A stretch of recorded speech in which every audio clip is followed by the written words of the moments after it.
Revenge trading isn't about the trade you take next. It's about refusing to accept the trade you just took. The loss happened. Your plan accounted for it. Your risk was defined. But emotionally, you're not ready to move on. So you look for a way to make it not matter, to erase it, to get back to where you were before it happened. And that urgent need to restore what was taken, is what turns one bad trade into three.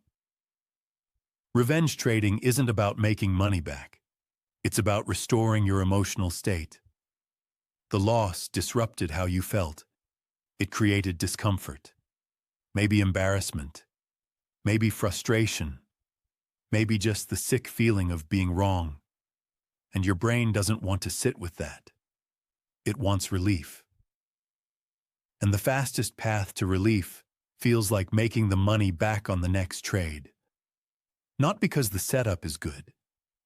Because winning would make the pain stop. That's the trap. You're not trading your edge, you're trading your emotions. The urgency you feel after a loss isn't coming from opportunity. It's coming from pain. Your brain is in damage control mode. It sees the loss as a threat that needs to be neutralized. And the way it tries to neutralize it is by getting you back in the market as fast as possible. That urgency feels like conviction, like clarity, like you finally see the real setup. But it's not clarity. It's your nervous system trying to make you feel safe again. And safety and profitability are not the same thing. This is why revenge trades almost always violate your plan. They're too big. They're too soon. They're setups you would have passed on an hour ago. But after a loss, your filters disappear. Your plan feels too slow, too cautious, too restrictive. You need action now, and your brain will find a setup that justifies that need. It won't feel like you're breaking your rules. It will feel like you're taking advantage of an opportunity your plan is too rigid to see. But you're not. You're just trying to stop the pain. And the market doesn't care about your pain. Your plan already accounted for this loss. When you built it, you decided how much you were willing to risk per trade. You accepted that some of those trades would lose. You pre-committed to taking those losses and moving on. But revenge trading is what happens when you forget that acceptance in the moment. The loss feels personal. It feels like the market took something from you, and your instinct is to take it back. Not strategically, not based on your edge, just emotionally. And emotional trading doesn't have an edge. It just has urgency. Loss acceptance is the circuit breaker. If you can accept that the loss is part of the process, the revenge impulse doesn't get traction. It's just a trade that didn't work. Your plan said take it. You took it. It lost. You move on. That's the cycle.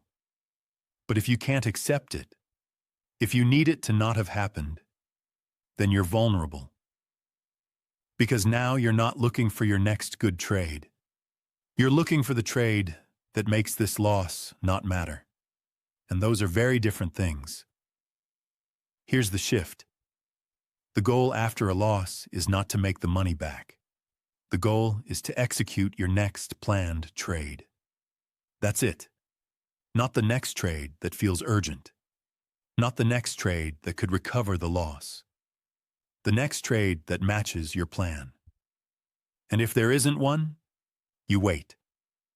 Because the market doesn't owe you a recovery trade. It doesn't care that you just lost. It's not going to give you an opportunity just because you need one.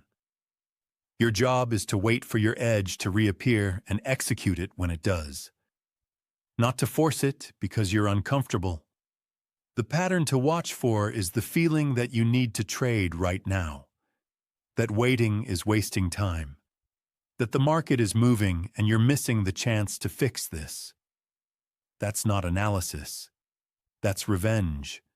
And revenge trading keeps you losing not because the setups are always bad, but because you're overriding the process that keeps you disciplined.